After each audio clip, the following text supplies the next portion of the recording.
a rival Clara Winslow, hadn't planned to stay the night in the little village of Elders Moor. Her car broke down halfway through the countryside, just as the sun dipped below the horizon. With no signal and no one in sight, she had little choice but to seek shelter. An old man at the corner shop pointed her toward a boarding house at the edge of town.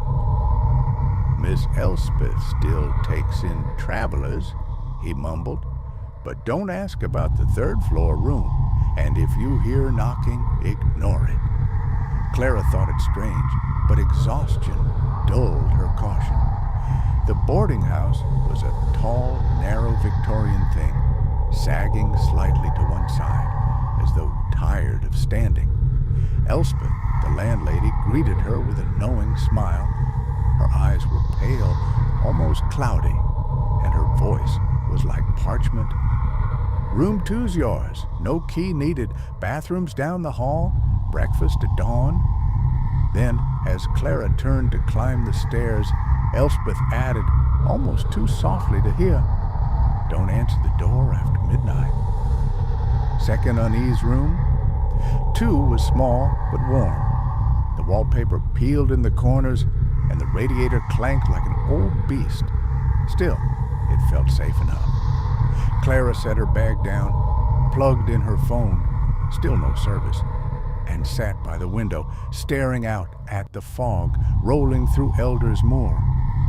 As the clock ticked past 11, the wind rose. It whistled through the trees like distant voices. Clara wrapped herself in a blanket trying to sleep. Then, at 12:03 a.m., a knock. 3 soft taps, not from the hallway, but from inside the room, the wardrobe. Clara sat up, her breath caught in her throat. The wardrobe stood motionless. She waited. Nothing. Cautiously, she approached and opened it. Only her coat, only darkness. She went back to bed. Maybe it was the pipes. At 12:27, another knock. This time, the window. But she was on the second floor, the third floor. The next morning, Elspeth served eggs and tea. Clara hesitated, then asked, "What's on the third floor?" Elspeth didn't look up. "Closed. No guests go there." "Why?" "Because one came who never left." Clara stared.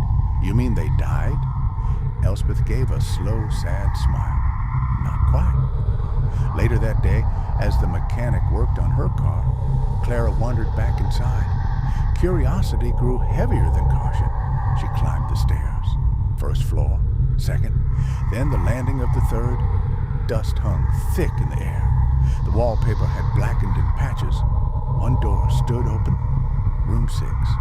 Inside was a bed, an old vanity, and a broken mirror. On the desk, a journal lay open. The last entry read, "It knocks every night. It wants me to remember, but I don't know what. I don't know who I was before this house." The page below had only one sentence, scrawled in frantic, shaky ink. "Don't let it wear your face. For midnight visitor."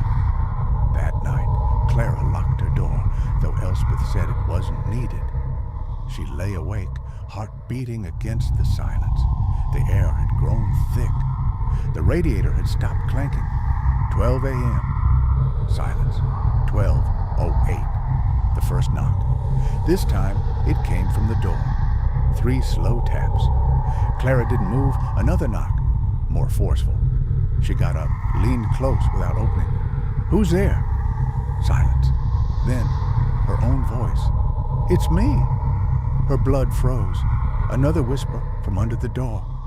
"You left me upstairs. I wore your face so I could come home." Clara backed away. "Go away." The knob jiggled. Then came the scratching, like fingernails across wood.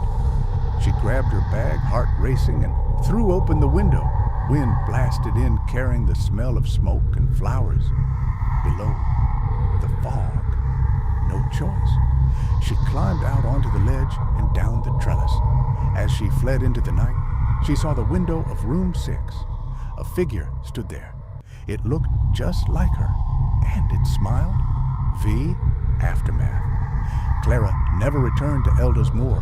Her car was found abandoned near the edge of town. Weeks later, Elspeth received a letter. No return address. It held only a drawing of a mirror, cracked through the center, and one line, "It's wearing me now." The boarding house still stands. Room 2 is still available. And if you stay the night, don't answer the knock.